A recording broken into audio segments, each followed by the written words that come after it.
कशी बनली जगातील सर्वात महागडी रोल्स रॉयस कार?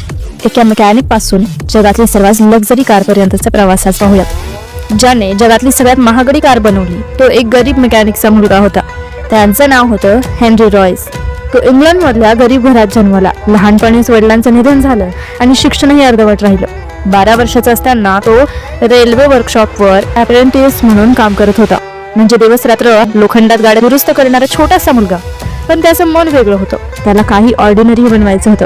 त्याने स्वतःचं छोटं इलेक्ट्रॉनिक कंपनी सुरू केले आणि स्वतःच्या मेहनतीवर पहिली कार बनवली, रॉयस 10. त्या गाडीची राईड घेतल्यावर एक व्यापारी चार्ल्स रॉयस एवढा प्रभावित झाला की दोघांनी मिळून एक कंपनी सुरू केली, रोल्स रॉयस. आज ती कंपनी परफेक्शनची ओळख बनली आहे.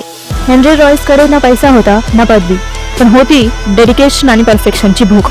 लक्षात ठेवा, जेव्हा तुम्ही तुमचं काम मनापासून करता, जग तुम्हाला ओळखल्याशिवाय राहत नाही.